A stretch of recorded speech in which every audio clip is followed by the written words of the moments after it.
A nation's military must be composed of both thinkers and doers. Strategy is crucial. While we would hope that all our soldiers would carry both strategic and tactical capabilities, the reality is that few are able to accomplish in both areas. The good news, the United States has excelled in developing the highest caliber of military officers throughout our history. Great men and women have understood warfare from a strategic perspective, leading to our success as a nation. One officer of that caliber is in the economic war room with us now, helping to navigate through the treacherous nature of economic warfare. He is Major General Robert Bob Dees. Major General Dees has served for 31 years in the U.S. Army in a wide variety of command and staff positions. Let me read some of these. Assistant Division Commander for Operations, 101st Airborne Division, Air Assault. Commander, 2nd Infantry Division, United States Forces, Korea. And Deputy Commander of the Corps in Europe, concurrently serving as Commander, U.S.-Israeli Combined Task Force for Missile Defense. He's also an author. He's authored this resilience trilogy that you'll learn about: Resilient Warriors, Resilient Leaders, and Resilient Nations. And he pioneered resilience programs for the military as Vice President for Military Outreach at Liberty University. And in the 2016 presidential cycle, he served as National Security Advisor and Campaign Chairman for Dr. Ben Carson. And we know Dr. Carson from the War Room. General Dees now heads Resilience God Style, a national movement to restore resilience to every area of American life. General Dees, you've written some great books, but they all have resilient in the title. What does resilient mean to you? Well, first, it's great to be with you, Kevin, and the Economic War Room. I applaud your efforts. Resilience is not a point destination, it is a process. Many people would think resilience is the act of bouncing back, and that's important. But really, resilience as a process is how do we get ready for the storms of life? How do we weather those storms? And then how do we bounce back without getting stuck in all these toxic emotions of guilt, false guilt, anger, and bitterness? And then there's a feedback loop because hurricane season comes around again and again. So how do we get ready for the next storm of life that will surely come? Well, that sounds really like your military experience is hugely beneficial there, because if you're a soldier, you're worried about how do we get ready for the battle that's coming up, and then you've got to wage through the battle, and then you've got to deal with the battle that you've gone through and bounce back from it, and then you got to get ready for the next. Is that the basis for it? Well, no, exactly right. Now, the nation of England, for instance, after the Battle of the Somme in World War I, they lost 100,000 people. They were concerned that they would ever regain their vital optimism as a nation. And so it is with us as individuals or with nations. When we've been body slammed, we've been hurt, wounded, whatever the circumstance is, it takes a lot to bounce back, and that's the hardest part of the journey without getting stuck. Yeah, and the ultimate is how to regain vital optimism. I want to hear about that battle. I love history. Tell what happened in the battle that caused them to lose 100,000, and how did they get out of it? Well, without getting too detailed, the reality was that it was the trench warfare of World War I, and they had no man's land in between, and it was just like a meat grinder, and with little creativity or innovation, they just kept throwing more and more people in. And then clearly in that day and age, you had germ warfare, gas and so forth, that was disastrous effects, and artillery. So it was all of those combined, and from my perspective, sometime a military commander has to say, this is not working, and they have to try another way. But that was devastating. Oh, the it was. whole of war, They Shall Not Grow Old. I watched that film, a powerful movie.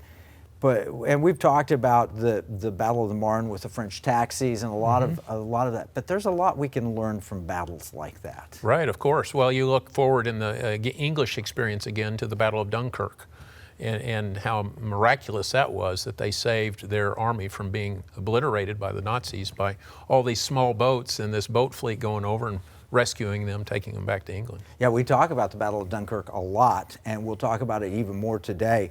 A lot of people leave out the miracle that happened because God, I believe, clearly intervened to make that possible.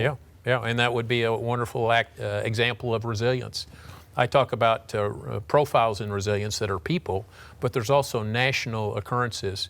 that illustrate resilience in a major way. Well, in your 3 books, you've got introductions of Ollie North, Mike Huckabee, and Billy Graham. I can't imagine getting 3 finer individuals to write introductions to your books. Tell us about the books, the difference between Resilient Warriors, Nations, and Sure. Well, I appreciate you leaders. asking. Resilient Warriors is about individual resilience. We all get body slammed. In the good book, it says, Jesus says, John 16:33, in the world we will have tribulation. So it's like, get over it. It's not maybe if, but you will have tribulation. So then the question is, if we're logical about it, how do we deal with it? And then that implies getting ready. The first airborne jump command is get ready. I was at West Point in 1969. I'd been there 1 year. A gentleman that was a mentor to me had graduated. He went to Vietnam. The 3rd year as a sophomore at West Point, I was in the West Point Cemetery standing over his grave. They were folding the flag, giving it to the widow on behalf of a grateful nation. And I could almost hear verbally, from on high, get ready. And a couple of buddies and I started memorizing scripture. This is an example of, in the first phase of resilience, the before phase, the ounce of prevention worth a pound of cure. How do we get ready? And part of it for me is spiritual preparation, physical, mental, emotional, relational preparation, so that we're ready best possible for the storms of life. And then after you do that, get ready, then how do you weather the storm? It says in Psalm 57:2, hiding under the shelter of God's wings until the destruction passes by. Sometimes that's the way it feels. When we've really been body slammed, destruction is passing through our life. We just have to hold on. Our faith family, our friends carry us. And then after the fact, there's two parts to it. One is looking back. We have to be introspective. How do we guard our primary relationships as we're coming out of crisis? We tend to attack the ones we love the most. It's just a strange psychological phenomenon. But that's true. But it's true. And then how do we grieve well? Grieving is an important process. If we stuff it, we will just start wearing it for the long term. And in the books, I tell all sorts of vignettes and stories. I'm not giving right now because of time, but there's all sorts of human examples of this. And then the second part of that bouncing back is looking forward. Right. As I said, how do you learn to sing a new song or regain your vital optimism? How do you comfort others with that which we've been comforted? And then an interesting characteristic in this whole resilience thing is this idea of calling or purpose in your life. It's a golden thread of resilience. Ahead of time, we have to identify our calling. We have to really understand what it is before the storm. And then we get in the storm and we remember our calling, and then after the fact, it's a golden opportunity to revalidate our calling. Well, we're going to have to take a break. I understand. When we come back, we'll talk about that calling, and then we'll talk about our nation. Amen. Good. Thank you.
General Dees, we've been talking about resilience. Mm-hmm. You had a story you wanted to share. Tell us. Well, I mentioned that calling is so important. I want to give an example of an Army chaplain. He went to the Philippines in 1941. Now that, Kevin, was not a good year. Wow. That was the year the Japanese invaded Pearl Harbor, all of that stuff. He had been in the Philippines for 3 months and then found himself on the Bataan Death March. Oh, my. And people would fall to the wayside. He would quickly pick them up because they would get bayoneted if they stayed down too long. And they got to the prisoner of war camp, and when they got there, he learned that guerrillas outside the wire had medicinals that would help with the cuts and things that were these serious life-threatening tropical illnesses, infections if you let it go. He brought it in and helped him, and you can imagine what they thought of this chaplain that was risking his life. And he did it again and again, but finally he got caught. Coming back in, and they threw him in something they called the hell box. It was like a 4x4 pit in the jungle, bamboo over the top. He would get rainwater every now and then. So he was in there for days, and then he was in there for weeks, emaciated. Finally, they threw the thing off. He could hardly see because of the bright light and so forth. And a couple of his fellow prisoners lifted him out, and they were gathered around. The men come to see him. Well, as is typical, a pastor would appreciate this, a chaplain or others. They said to him, "Chaplain, what's the good word?" It's like, give me a break, I've been in the hell box. He said, "No, what's the good word?" But he was ready and seasoned, and he said, "Do not doubt in the dark what you believed in the light." Don't doubt in the dark what you believed in the light. And that's so critical to this whole notion of resilience. Let's figure out in the light of day, in the light of Dallas, Texas, in the light of economic war room, what we truly find to be true and right and proper. And let's figure those things out so that when the dark of doubt, discouragement, despair, depression, whatever it is, injury comes our way, we can hold on to that anchor that we resolved in the past. What's so good about that is that in many areas, we're in the dark part. Right. And we've got to remember what we believed in the light. You wrote in your book on resilient nations, you wrote about the life cycle of nations, and you talked about the fall of Rome, and you talked about what other nations have gone through. Where are we now in America? Yeah, well, I think we're at a very dark time. In that book, I did a study of 3 epochs in American history, 1740 to 1960, 1960 to 2001, 2001 till present, at the time written in 2014. We were a resilient nation for that first epoch. The second epoch, 1960s, abortion, taking 10 Commandments out of schools and so forth, we started this moral decline. But then in 2001, for a number of reasons, one that relates to what we're talking about a bit later, economy, was the deficit that started building and building and building about that time. I felt like we were in moral freefall then, but now over the Obama years, frankly, we have truly been in moral freefall. And now as we see President Biden administration and all of the left, which is like a third Obama term in so many ways. It certainly is, right? Yeah. So it just continues that moral freefall. So I think we're in bad shape. I tell a story in Resilient Nations you might be interested in. 2 slave boys, about 400 AD, sitting on top of the Capitoline Hill overlooking the destroyed city of Rome. And they comment, the great obelisk are fallen down there in multiple pieces like the broken arms of a giant. You have pigs and other things that are buffalo roaming in the Capitol ruins where the Roman senators used to deliberate. So transfer that now to today. Picture 2 boys sitting on Custer Terrace, Arlington Cemetery, looking down over the Washington Mall. Picture it 50 years from now, 100 years from now, whenever. Will Lincoln be pulled off of his perch into the reflecting pool? Will the Washington Monument be toppled like the arms of a great giant? Metaphorically, they already have been. Yeah, right, exactly. We've besmirched Lincoln, we've besmirched Washington and Jefferson. That's right. Yeah, Jefferson sitting among the great words of our Constitution and the Founding Fathers. You're exactly right. Perhaps those things are already leaning, if not in some ways fallen symbolically already. You're exactly right. So how do we find our way home? What do we do to get back to the bedrock values we had? Right. Well, first, we talked about vital optimism earlier. I think it's important for the stalwarts in America, the great patriots, to maintain their vital optimism. I mean, we can't give up. It takes courage. Courage is holding on 10 seconds longer, and another 10 seconds, another 10 seconds. We have to hold on, and we have to fight at every cultural hedgerow, just like across Europe. We have to fight, on the abortion front. We have to fight on the education front. We have to fight on the nuclear family front, traditional family. There's a whole bunch of battlefronts. And my thought, Kevin, is that a lot of people want to be in charge of a grand strategy and we're all going to go do this on this objective. Right. I think God is the general, and I think that He has the grand strategy. And each one of us, like you in a specific focused way, and me in another specific focused way, if we're all attacking on a broad front, all listening to the Lord in terms of calling, and if we're doing that, then God's going to accomplish His grand strategy. But He needs foot soldiers and battle captains like us to be doing as He calls us to do. Otherwise, we'll just be defeated in detail. Well, and I like your Dunkirk analogy because they were small ships. They were individuals who individually could not make a difference in the war. There's no way you happen to have a pleasure craft or a fishing trawler that you could change the outcome of history. Right. But looking back, in so many ways, that evacuation of 300,000 British soldiers may have won the war. Hitler may have lost at that moment. Right. He just didn't realize it. Right. Yeah, exactly right. My grandmother used to say, I quote her often, great respect for her, she used to say, many hands make light work. And that is so true. We have to have many united hands, not doing the same thing, but doing complementary things that make light work. Here's one of the problems we had that's happened in the year 2000 is the President of the United States, God loved President Bush, but he came out and we were in a war because we've been attacked on 9/11, and what do we do about it? And he basically said, go shopping. Right. I mean, he said, oh, go shopping. We'll take it, we'll handle it. And that's not the America we know. Right. The America we know isn't leaving it all to the professionals. Unfortunately, right. all the professionals may not hold the same values of America that we tend to hold. Right. So it concerns me. I love the optimism that you're having, and that is if we individual as Americans stand up. And when we had Secretary Carson here, he shared with us, he said, 50 years ago, if somebody was hurting, if a farmer broke his leg, you'd help him go bring in the crop. You didn't care what yard sign he had in right. his yard. Right. We all work together as Americans, as community. Mm-hmm. All right, we're gonna have to take another break. When we Sure. come back, I want to go further on the solutions, how we take this country back, because I think you're really onto something Right. with the whole resiliency concept.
General Dees, it's obvious that we need resilience in this country. We're facing challenges. We're in maybe those dark days in the battle, just trying to hang on in so many ways. How do we get America focused on resilience? What can we do? Yeah, well, I think resilience is a critical life skill, and it's relevant from cradle to grave. Perhaps the ultimate test of resilience is aging. It's not for the weak or faint-hearted. But you go all the way back to the other end of the spectrum. This is a fun thing that we've recently done. This is the Resilience God-style training game. It's a gang. Yeah, we've taken all the content of the resilience books and study guides and all that, the video series, and we've put it into an engine. It's about 130 questions. And the good news is that it's for transfer of values across generational lines. Oh, wow. We picture around the kitchen table Aunt Susie and little Johnny and so forth, and they play in teams, so no one's on the spot. They learn from one another, and they reinforce one another. It's a fun, dynamic game, sort of like Monopoly. But some of the questions will bring you belly laughs, some of the questions will bring you to tears, and everywhere in between. The good news is the parents or the facilitators get to stack the deck. So they go in and they put the questions in there that are relevant to that age group, relevant to the family setting or the corporate setting also. and then they play the game. There's also blank cards. So perhaps one of your children is having a problem with bullying at school. Well, you put in sort of a rhetorical question about bullying. What would you do if happens at school? And then you trip across that in the course of playing the game, and it's a wonderful way to teach these life lessons. Well, I love that, because that's the biggest challenge, and that's what our viewers understand. Everybody who comes in the Economic War Room understands that our challenge is to pass our culture to the next generation. Exactly. I mean, you and I have the same vote as an 18-year-old. Our vote's exactly identically the same. Right. But they don't have the same wisdom that we have. They don't have the same money that we have. And so how do we pass that culture? Right. And unfortunately, Hollywood, media, is saying they value and you don't value. Well, that's not true. We do have value, and we want to pass it. Our parents passed it to us. President Reagan said this, you know, freedom is only one generation away from an extinction. It doesn't pass in the bloodstream. We have to teach it. That's right. And I love what your game does, because it passes that culture. Yeah, well, exactly. And we, with our grandchildren, sort of tripped across a lot of these principles because we used age-appropriate object lessons. For instance, would you rather be a tennis ball or an egg? I mean, it just takes, you throw a tennis eggs down, the grandchildren, or you bounce a tennis ball. Which would you rather be? They say, oh, we want to be a tennis ball. Tell us how. Or a bitter lemon. We have bitter lemon eating contest. And that teaches about bitterness and forgiveness, and it leads into all those things. So there's all sorts of object lessons that we've had fun with our grandkids, and that translate into this type of relevant game. So. Well, I love it. I think that is, you know, that's not just a tiny fishing trawler. That's a large ship that's going to help carry quite a few people. Well, we think people that are homeschooling and people that are, you know, school choice and some of the things like this is very relevant for that. Yeah, we did some homeschooling. So how do you get a copy of this? How do you get a game? They can go to our website, resiliencegodstyle.com. resiliencegodstyle.com. That's right, and that's where the books are available, and the video series, and the game as well. Excellent. We'll put it in our economic battle plan. Oh, that's fun. I'd like to, if I could, share with you what our small ships are doing. Please. And how we're, Yeah. We've started an institute called the NSIC Institute. We realize that people's money, in particular, has been weaponized against them. You've probably heard of the ESG movement, where Wall Street is trying to force people into invest in things that they may or may not believe in. We did a poll, John McLaughlin did a poll with us, and we found that people don't want their money focused on environment, social justice, and governance. They want it focused on LSV, liberty, security, and values. Right. The problem is you look at Wall Street and your broker says, just stick it in an index fund and everything will be taken care of. Then people say, well, how do I know I'm not investing against my values? So we're training financial advisors, little small ships, to help individuals not only invest in ways to support their values, but also when they vote their company shares. You probably noticed Coke recently jumping in. Why would Coke do it? 74 million people voted for Donald Trump at a minimum, right? Right. And they just offend 74 million people. They don't want them drinking Coke anymore? Yeah, Why would they do that? So we're training them how to vote proxies or get their advisors, financial advisors, to vote proxies. Your concept of resilience is something I want to bring into our NSIC training. Would you be willing to help us do that, train financial advisors? Certainly, and the mechanism we would use is, you know, we have a veterans farm in Virginia. It's called the National Center for Healthy Veterans, and we teach them financial literacy already, and it's only the next step for those that are passionate about being financial advisors to mobilize, to leverage those veterans on behalf of what you're talking about. I know, and the best part of it is we're training through Liberty University online, but you're very close to Liberty University. Well, we're 15 minutes away. That's not an accident. I love Liberty University, their DNA. They have 40,000 military students, families or caregivers, military-related caregivers. So they have a wonderful outreach to the military that we tap into. Yeah, and what I love about that is that veterans are ideal financial advisors. My boss was a West Point grad. He graduated in '64, I think, and he served in Vietnam. He's an Army Ranger. When he got out, you can live wherever you want to, Captain Lizinski. He wanted to live in California. So he set up in Carmel, Monterey area and began a financial planner practice. A lot of respect for military people, Yeah, and you as a bet. result, he's quick study. He learned the financial business, and he became one of the top financial planners in the country. Well, I believe it. Veterans have a wonderful array of competencies, and maybe as a military person, all your financial affairs are handled for you, usually, because you're just marching to the sound of the guns. But after you retire, after you get out, you recognize that you have more latitude. You'd like to learn about it. You'd like to teach others about it. So yeah, I agree. It's a perfect fit. Yeah. Well, and here's the thing, is that I believe we're in an economic war, and we'll talk about that. We're going to ask you to come back and talk about the economic war we face today. But if we're in an economic war, we're going to need great strategic thinkers Right. to help us win this economic war. And it's going to come down to individuals and how they invest. It's going to come down to whether or not we save America. Right. And so if we could have you join our advisory board, we'd love to have you. We'll send you information on that, and you can look at that and see if that's something you're interested in. Sure. But we want to train these generation of advisors to help save America. We think everybody wins from a free market approach. Right. Well, I agree. You know, in my strategic training, the economic element is a critical piece of infrastructure. It's a critical element of national power. It's always included in the PM, SEI, all the acronyms related to elements of national power. Economic is always there prominent. I firmly believe that as a strategic tool, as an element of national power. I look forward to helping you however I can. That'd be great. We're going to provide notes from our time with General Dees and access to his resiliency materials. We'll put the link to his website in our free economic battle plan. And you can get that at economicwarroom.com. Remember, what we see as a marketplace, our enemies view as a battle space. Thank you, General Dees. This is Kevin Freeman from the Economic War Room.